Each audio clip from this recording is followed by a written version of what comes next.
M. Ouattara veut à ce moment certainement se présenter contre encore quelqu'un qu'il va choisir et dire qu'il a encore gagné une 4e élection à 82 ans. Qu'est-ce que M. Ouattara n'a pas fait qu'il peut prouver? C'est vrai qu'il a fait quelques réalisations, nous lui reconnaissons cela, nous l'en félicitons, mais je dis, aujourd'hui, il est le garant moral de la paix en Côte d'Ivoire. Si ce pays brûle, c'était la faute d'abord au président, parce qu'il n'a pas su diriger tous les Ivoiriens. Si le pays tombe dans le chaos, il sera le premier responsable, parce que, en tant que président, en tant que père de tout le monde, c'est à lui de ramener tout le monde vers un idéal de paix. Malheureusement, 1000 fois, hélas, depuis 3 ans, les partis d'opposition réclament un dialogue politique. Ils se heurtent à un mur de refus. À son âme, le président Bédié vient du parti sans avoir vu ce dialogue. Et nous en sommes là. Le parti au pouvoir refuse le dialogue avec l'opposition. Ajoutez à cela une CEI qui apparemment n'a pas l'air d'être une CEI indépendante, et pour cause. Alors que des Ivoiriens demandent de façon honnête, de façon légale, qu'il y ait une CEI, un enrôlement en 2025, les tenants de la CEI estiment qu'ils ne peuvent pas le faire. Et pourtant, ils ont un budget de 27 milliards pour cela, ils ne veulent pas le faire. Ils ont le personnel pour le faire, ils ne veulent pas le faire. Et qu'est-ce qu'ils nous disent? Ils vont faire l'élection en 2025 après les élections. Mais diantre, à quoi ça sert de faire un enrôlement après les élections?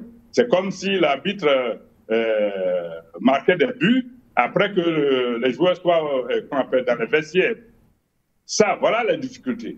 Donc, et le pouvoir qui ne veut pas nous aider, et la CEI qui fait la sourde oreille.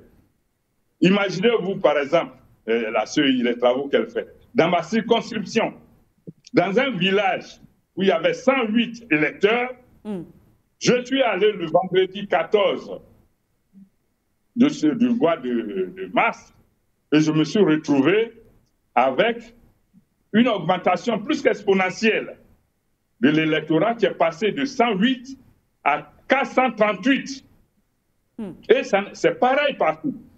Alors, si nous sommes des Ivoiriens, si nous aimons la paix, ça, on n'a pas besoin de sortir des puces de Jupiter pour s'asseoir et regarder les erreurs flagrantes qui sont dans la liste provisoire.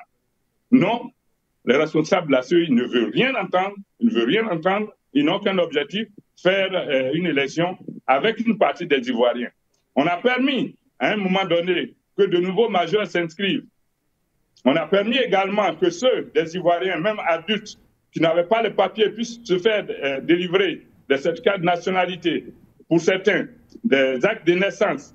Mais tout le processus, au moment où on arrivait à bout et que certains avaient tous ces papiers, c'est fermé, puis l'enrôlement est terminé. Pour ça, c'était pour 2024.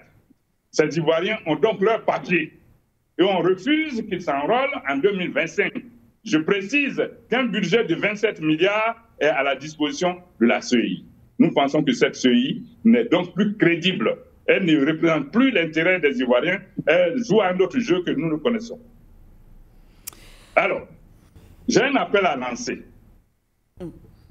En 2010, lorsque nous étions en difficulté, la communauté internationale est intervenue pour demander au président Gbagbo de faire en sorte que l'élection soit inclusive, au nom de la paix. Oui. Nous sommes en 2025.